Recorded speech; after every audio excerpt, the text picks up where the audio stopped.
ามตัวเองเบิ่งเฮาอยู่เพื่อหยังทำเพื่อหยังอยู่เพื่ออะไรทำเพื่ออะไรทั้งว่าอย่าอยู่อย่างอยากถ้าเฮาอยู่แบบเพื่อสิ่งใดสิ่งหนึ่งหรือบุคคลผู้ใดผู้หนึ่งทำเพื่อสิ่งใดสิ่งหนึ่งหรือบุคคลผู้ใดผู้หนึ่งนั่นแหละเอิ้นว่าอยู่อย่างอยากอยู่อย่างทุกข์อยู่อย่างยากอยู่อย่างลำบากบ่แม่นเพียงแค่อยู่เฉพาะชาตินี้แม้ตายไปก็อยู่อย่างยากอยู่อย่างอยากอยู่อย่างลำบากอยู่เพื่อทำเพื่อถ้ามีคำว่าเพื่อโดยบุคคลสัตว์สิ่งของความเป็นทุกข์จากการเวียนว่ายตายเกิดมีตลอดกาลนิรันดร์ทั้งว่าทุกคนนั้นฝึกหัดทำฟังธรรมแล้วก็ปฏิบัติธรรมไว้แน่บ่แม่นแต่ละมือแต่ละเว้นคิดหาแต่แนวใดจากได้อยากดีอยากเป็นอยู่หั่นอยากได้นั่นได้นี่เอานั่นเอานี่เป็นนั่นเป็นนี่นี่เอิ้นว่าอยู่เพื่อทำเพื่อถ้าคนมีธรรมคำว่ามีธรรมคือมีความจริงภายในจิตใจเข้าใจโลกเข้าใจความเป็นไปของสรรพสัตว์สรรพสิ่งสรรพสัตว์ทั้งเบิดบ่ว่าคนบ่ว่าสัตว์อันอื่นสรรพสิ่งทั้งปวงต้นไม้ภูเขาดินฟ้าอากาศน้ำเลือกสวนและหน้าบ้านคือสรรพสิ่งบ่มีสิ่งใดจีรังอย่างยืนเด้มีแต่ความเกิดขึ้นเป็นธรรมดามีความเคลื่อนไหวแตกทำลายไปเป็นธรรมดาคนก็ตายเป็นธรรมดาธรรมะคือความจริงอันนี้ความจริงสิ่งทั้งหลายทั้งปวงนั่นนะมีความเกิดขึ้นเป็นธรรมดามีความตั้งอยู่แล้วก็ค่อยๆเสื่อมค่อยๆสลายค่อยๆตายค่อยๆแตกดับเป็นธรรมดาแหละถ้าผู้ใดยึดในสิ่งใดสิ่งหนึ่งเพื่อนก็เป็นทุกข์ในสิ่งนั้นแหละจังว่าถามตัวเองอยู่เพื่ออะไรทำเพื่ออะไรอยู่เพื่อใครทำเพื่อใคร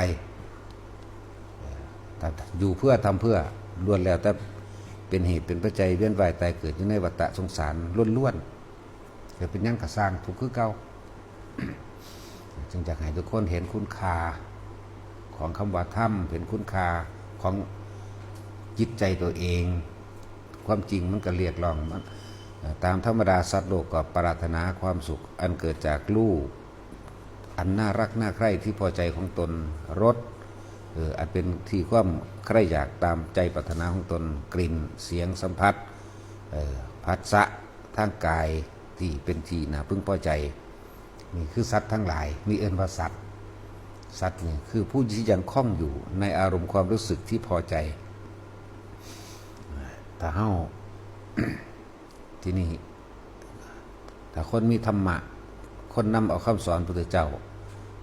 คนรู้ความจริงทุกสิ่งเป็นอนิจจังอนัตตาเนี่ยฝึกหัดอย่าเอาตั้งแต่เอากิเลสอย่าเอาแต่อารมณ์ของเป็นไงเป็นเครื่องยืดหลายอารมณ์คือความพอใจในรูปรสกลิ่นเสียงความใดความดีความมีความเป็นนั่นเองนี่คือเครื่องอยู่ของหมู่สัตว์ทั้งหลายความอยากได้ความอยากเป็นอยู่เพื่อทำเพื่อนี่คือสัตว์ทั้งหลายเวียนว่ายตายเกิดที่นี่ให้เฮ้าจักเมื่อฟังธรรมนี้แล้วหาเครื่องอยู่ของใจไหมแน่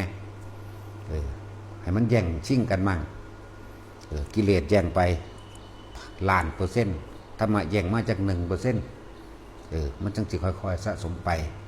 ธรรมะคือความจริงของทุกชีวิตหมายถึงการปรงจิตปรงใจเชื่อ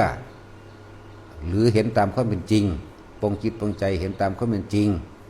ว่าสิ่งทั้งหลายเนี่ยแค่เกิดกับดับแล้วก็หาความสงบให้ใจแน่คำว่าความสงบให้ใจให้ความคิดให้จิตก็คือการอยู่กับตัวเองโดยลมหายใจโดยปิติกายเวทนาจิตเวทนากายจะหนีออกจากกายอย่าเอาความคิดไปหาแต่สิ่งที่แนวตัวเองอยากได้และอยากเป็นหลายมันมีตลอดและกังวลจิตไม่ได้พักถ้าเขาเอาความคิดของเขาเองมาอยู่กับลมหายใจในตนเองในกายตนเองแล้วมันก็เกิดอาการวิตินั่นแหละคือที่พักใจที่พักจิตอันประเสริฐคือมันจะได้ถึงความสงบ มันสิได้รู้ลึกซึ้งถึงคำว่าบุญบุญคือความสงบเย็นเย็นนี่แปลว่าไม่เร่าร้อนกังวลในความอยากได้อยากเป็นเด้สงบลงแล้วสงบอย่างจากอย่างปราศจากการคิดนึกในความอยากได้และอยากเป็นจึงเรียกว่าบุญคือความสงบเย็นนี่มันบ่ได้ไปพึ่งพาอาศัยวัตถุสิ่งของมันบ่ได้ไปเกี่ยวเนื่องด้วยบุคคลสัตว์สิ่งของมันบ่มีอารมณ์อันอื่นเข้ามาปนมันเป็นอุเบกขาจิตมันกสิเริ่มเกิดความเคยชินพอเข้าชินตื่นนอนปั๊บคิดหางานหาเงินล่ะคิดหาคนหาคนสร้างว่างแผนต่างๆเกี่ยวกับงานกับเงินว่างแผนต่างๆกับการจะเดินทางไปพุ่นไปที่เพื่อทำเพื่ออยู่เพื่อแล้วก็ทำเพื่อบุคคลนั้นบุคคลนี้เพื่อให้สำเร็จนั่นนี่เนี่ยทีนี้หาเครื่องพักจิตพักใจเจ้าของแน่ที่พักจิตพักใจบริยามผู้อื่นได้อยู่ในตัวเองนั่นแหละลมหายใจแห่งตนเองนี่เป็นผู้มีสติระลึกคิดถึงลมเข้าและลมออกเย็นเย็นม้วนๆอยู่ในโพรงจมูกเจ้าของเองเมื่อประคองไว้พอคิดถึงสิ่งอื่นอีกคิดถึงเฉพาะลมอาการปิติก็เกิดปิติเกิดปัสสติเกิดปัสสติเกิดกับสมาธิเกิดสมาธิเกิดจิตมันตั้งมั่นมันมีเครื่องอยู่เครื่องอาศัยมันเป็นวิหารธรรมมันเป็นเรื่อนแห่งใจเรื่อนแห่งความรู้สึกในตนโดยบ่ได้แอบอิงอาศัยสิ่งอื่นสมาธิจิตตั้งมั่นดีแล้วมันก็เป็นอุเบกขามันก็จะนำพาเข้าสู่สังขารุปเบกขาหมายถึงเห็นความคิดทั้งหลายปรุงแต่งเรื่องนั้นปรุงแต่งเรื่องนี้อยากได้นั่นอยากเป็นนี่อยากให้ผู้นั้นเป็นอยากให้ผู้นั้นได้อยากให้ตัวเองเป็นอยากให้ตัวเองได้เนี่ยมันมีแต่ออกนอกกับออกนอกบาดนี้ถ้าเฮาฝึกอยู่กับตัวเองได้มากแล้วมันสิสั่งสมเอาเองดอกแล้วเฮาสิค่อยๆบ่ค่อยไหลไปตามความคิดนั้นในความอยากได้และอยากเป็นบ่ไหลไปบ่คิดไปบ่คล้อยตามเพราะเห็นอนิจจังทุกขังอนัตตาเคลือบแฝงไปนำกับความคิดเคลือบแฝงไปเรื่อยๆคนเฮามันถูกที่สุดก็เพราะความคิดนั่นแหละโดยในแม่นอื่นคิดอยากได้คิดอยากเป็นอยากให้ผู้อื่นได้อยากให้ผู้อื่นเป็นก็เหมือนกับตัวเองได้ตัวเองเป็นนั่นแหละเป็นนักสั้น ก็เลยมารวบลงตรงที่ว่าเห็นแก่ตัวเห็นแก่ตัวเห็นแก่ได้เห็นแก่เป็นเห็นแก่ตัวก็คือเห็นแก่หมู่สมัครพรรคพวงญาติพ่อแม่พี่น้องตัวเองมื้อนี่แหละ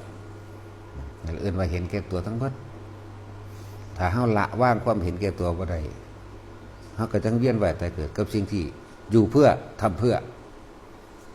เฮาจึงมาสร้างสมาธิเฮ็ดให้จิตตั้งมั่นเฮาจังสิเห็นความคิดเฮาไหลไปในความเห็นแก่ตัวของเฮาเอง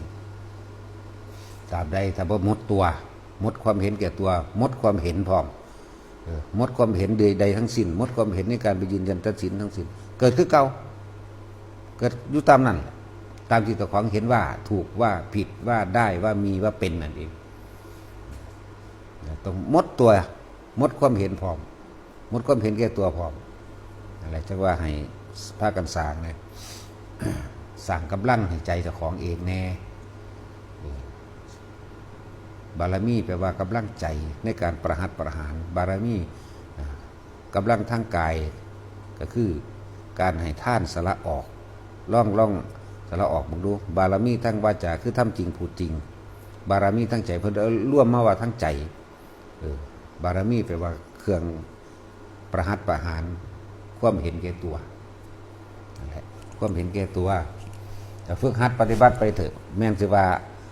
เอาถึงที่สุดก็เพิ่นพลาดใดๆนะยังมีอยู่เพื่อลูก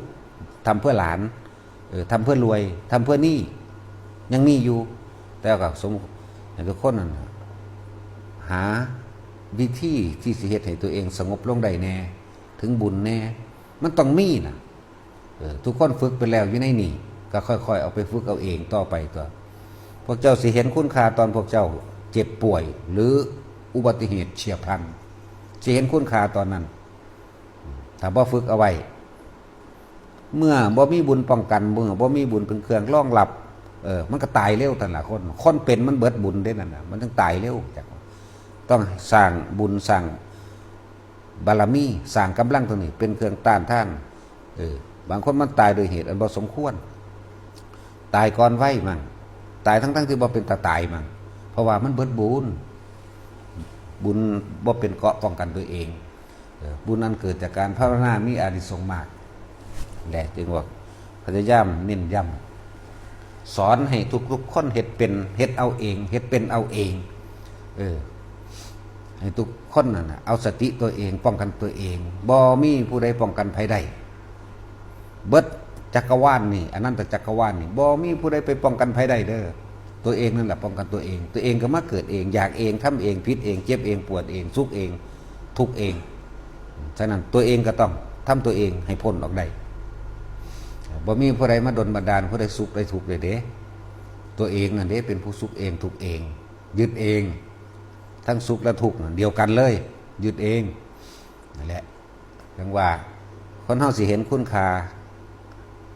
ของธรรมะของสิ่งที่ตัวเองบ่ว่าจะให้ทานสวดมนต์รักษาศีลฟังธรรมหรือแม้กระทั่งการทำอานาปานสติการทรงชาติการเจริญชาติคุณค่าตอนที่ตัวเองบ่เจ็บบ่ปวดนั่นเองเวลาเกิดอุบัติเหตุแม้กระทั่งตายคนเฮาก่อนตายมันสิเจ็บสิปวดแต่ถ้าคนฝึกไปแล้วจนช่องชำนาญแล้วบ่มีปัญหาไปเลยสังว่าทุกคนหาเครื่องป้องกันตัวเองแน่เครื่องป้องกันตัวเองว่าไม่มีอย่างอื่นเด้สติตัวเองนี่เด้ความคิดถึงตัวเองนี่เด้ความคิดถึงลมหายใจตัวเองนี่เด้เป็นเครื่องป้องกันอันสูงสุดแล้วมันป้องกันหอดการเกิดมันก็ยังได้นั่นแหละค่อยๆฝึกเอาแน่พวกยังมีหนี้มีสินหรือพวกยังมีลูกมีผัวมีเมียมีภาระหลายอย่างฝึกไว้เถอะมันสิซอยเฮาให้ปลดหนี้ปลดสินไปเองมันสิซอยเฮาบ่ให้เป็นโรคที่บ่เป็นกับบ่เป็นเลยบางคน30-40 ปีจังป่วยเป็นโรคนั้นโรคนี้ถ้าฝึกไปแล้วบ่เป็นนั่นแหละมันจังว่ามันสิมีเครื่องป้องกันเฮาเองว่าบุญญาฤทธิ์ก็ว่าบุญเป็นเครื่องชดเชยอกุศลบาปกรรมอันเก่าๆก็ได้อธิบายซับพร้อมโดยทีเดียวบ่เบิดดอกเราเห็นทุกคนว่าในที่สุดแล้วสัตว์โลกเป็นไปตามกรรมเฮ็ดหยังไว้ก็สร้างคำว่ากรรมอันใหญ่สูงสุดคือจิตเจตนาความคิดนี่เองเฮ็ดจังใดเฮาสิละกรรมอันใหญ่ใดต้องพยายามอยู่กับลมหายใจต้องพยายามอยู่กับอาการปิติหรือทรงฌานเจริญฌานนี่แหละมันสิละทั้งใจให้ออกว่าต้นเหตุผลกรรมมันแท้ๆมันมาจากจิตเฮามาจากความคิดของเฮาฉะนั้นต้องหาที่อยู่ให้ความคิดให้ได้ทำความรู้สึกตัวทบทอบในตัวเองมันจะเกิดกลายเป็นมุญญฤทธิ์ปกป้องคุ้มครองตัวเองดอกคุ้มครองจากอันตรายภายนอกและอันตรายภายในคือความคิดของเจ้าของเองภายในอันเกิดจากความคิดเจ้าของเองม่านใดสิมีฤทธิ์เท่ากับความคิดของตนเองบ่มีเด้อม่านนอกสัมพยามงพยาม่านบ่ได้มีปัญหาเด้แต่ม่านในคือใจของเจ้าของเองซึ่งสามารถคิดได้โดยอิสระบ่มีผู้ใดควบคุมความคิดภายใดเด้ค่ะควบคุมร่างกายควบคุมได้ผูกไว้มัดไว้ขังคุกไว้ได้แต่ควบคุมความคิดบ่ได้ฉะนั้นความคิดตัวเองนั่นแหละจะต้องควบคุมความคิดตัวเองเพื่อเลื่อนจิตในจิตอีกอย่างหนึ่งว่าสติกำกับจิตมันมีวิธีอยู่แล้วกายเวทนาจิตธรรมนี่แหละคือธรรมคือสิ่งทั้งหลายทั้งปวงอันนั้นจึงว่าให้คิดถึงลมหายใจเขาออกมั่งเหตุบาดนอนก็ได้ดอกมันบ่เหตุงานแล้วตัดใจออกแน่นำงานใจไปเหตุงานบัดนี้เมื่อเฮามีสติเฮาระลึกถึงอันนี้เฮ็ดให้เกิดทุกข์อันนี้เฮ็ดให้ดับทุกข์ภาวนาอยู่กับลมกับหน้าอยู่ไปเฮ็ดไปนั่นแหละพอ